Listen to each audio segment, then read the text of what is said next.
নমস্কাৰ কথাবোৰ শুদ্ধকৈ বুজিবলৈ আপোনাৰ মাইণ্ডটো কুল ৰাখিব লাগিব মানে মনটো কেনেকৈ কুল ৰাখিব আপুনিতো শুই দিলে মনটো কুলে হৈ যায় বা আপুনি চুপচাপ থাকিলে মনটোও চুপচাপ থাকে এনেকুৱাই কনসেপ্ট সকলোৰে কিন্তু নহয় দিনটোৰ ভিতৰত মগজুত 60,000তকৈ বেছি কথোপকথন চলি থাকে বিচাৰ চলি থাকে বুদ্ধি চলি থাকে বা ইফাল সিফাল ঘূৰি থাকে এনেকৈ মনটো যদি নিৰন্তৰ বকি থাকে বা ইফাল সিফাল ঘূৰি থাকে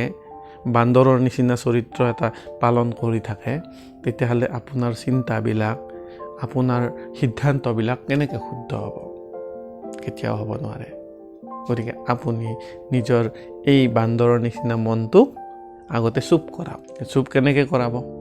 হয় সেইটোৰে উপায় জানিবলৈ আমি ভিডিঅ'টো শেষলৈ চাব লাগিব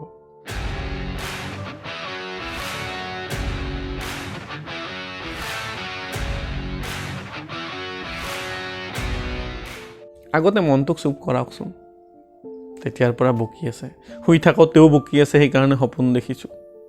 বহি থাকোঁতেও কিবা চিন্তা কৰি আছে এইমাত্ৰ আমেৰিকাৰ ৰাষ্ট্ৰপতিৰ কথা চিন্তা কৰিছে এইমাত্ৰ উগ্ৰবাদৰ কথা চিন্তা কৰিছে এইমাত্ৰ পলিটিক্সৰ কথা চিন্তা কৰিছে এইমাত্ৰ ঘৰৰ কোনোবা এটা মেম্বাৰৰ সমস্যাৰ কথা চিন্তা কৰিছে এইমাত্ৰ ফাইনেন্সিয়েলৰ কথা চিন্তা কৰিছে তেতিয়াহ'লে আপোনাৰ মাইণ্ডটো একেবাৰে উলঝি আছে গৰম হৈ আছে এনেকুৱা চিটুৱেশ্যনত আপুনি কেনেকৈ সিদ্ধান্ত ল'ব শুদ্ধ সিদ্ধান্ত লোৱাৰ আশা আপুনি বাদ দিয়ক এনেকুৱা কণ্ডিশ্যনত তো আপুনি এইবিলাক হৈ থাকিলে যেতিয়া আপুনি ঘৰৰে শুদ্ধ সিদ্ধান্ত ল'ব নোৱাৰে ৰিলেশ্যনশ্বিপে ঠিক ৰাখিব না তেতিয়াহ'লে আপুনি আধ্যাত্মিকতা কেনেকৈ ফ'ল' কৰিব বা নিজক কেনেকৈ জানিব ঈশ্বৰক কেনেকৈ দেখিব সেইবিলাকৰ কাৰণেতো একাগ্ৰতাৰ প্ৰয়োজন এই একাগ্ৰতা আনিবলৈ আপুনি মেডিটেশ্যন কৰাৰ খুবেই প্ৰয়োজন এতিয়া আকৌ মেডিটেশ্যন বুলি কোৱাৰ লগে লগে সকলোৱে ভয় খায় এইটো বা কি এইটো এটা শূন্যত কনচেনট্ৰেট কৰিব লাগিব ভগৱানৰ লগত বিলীন হ'ব লাগিব বা মানে কি যোগা কৰিলে আপুনি ৰামদেৱ বাবা বা এনেকুৱা অন্য কিছুমান বাবাক ফ'ল' কৰিব লাগিব যিটো আপোনাৰ আইডিয়েল পাৰ্চন নহয় এনেকুৱা একো নাই মেডিটেশ্যন হ'ল ফ'কাছ আপুনি এই বিশৃংখল চিন্তাধাৰাৰ পৰা অনৰ্গল চলি থকা চিন্তাবোৰৰ পৰা মাইণ্ডটোক একত্ৰিত কৰি আপোনাৰ উশাহত মনটোক কনচেনট্ৰেট কৰিব পৰাটোৱে মেডিটেশ্যন এইটো চিম্পল কিন্তু মানুহবিলাকে এইটোক এটা বহুত কঠিন কাম যেন কৰিছে কিন্তু লাগিব সদায় প্ৰেক্টিছ কৰিলে মেডিটেশ্যন এটা চিম্পল প্ৰচেছ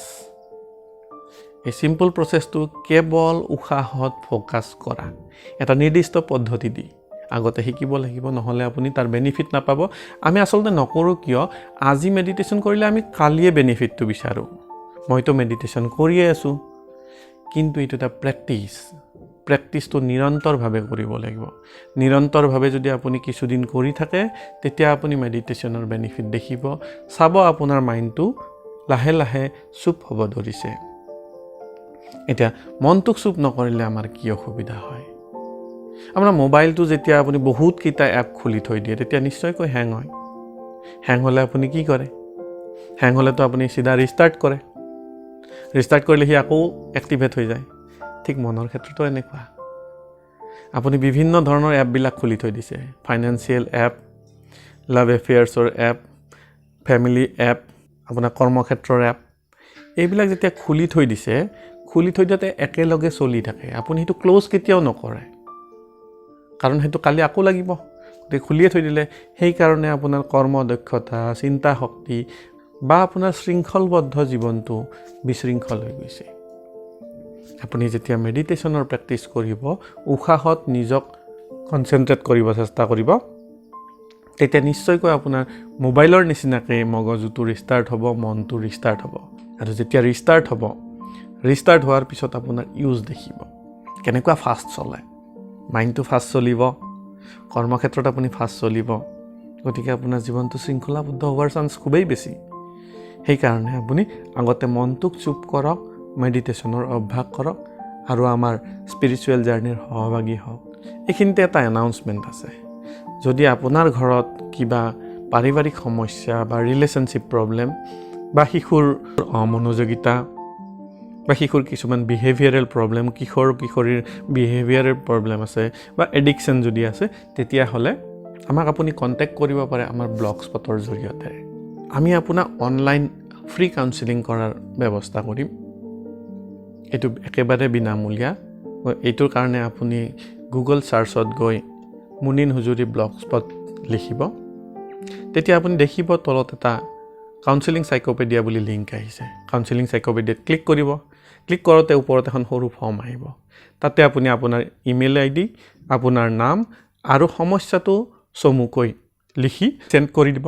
আৰু আপোনাক আমি সেই ইমেইলৰ জৰিয়তে কণ্টেক্ট কৰিম আৰু এটা নিৰ্দিষ্ট দিনত অনলাইন কাউন্সেলিং আৰম্ভ কৰিম। কাউন্সেলিঙত আমি কি কৰিম? আপোনাৰ কেছ হিষ্ট্ৰী ল'ম, মেণ্টেল ষ্টেটাছ এক্সামিনেশ্যন কৰিম, প্ৰব্লেমটো এনালাইচিছ কৰিম, এছেছমেণ্ট কৰিম, তাৰপিছত সলিউশ্যনটো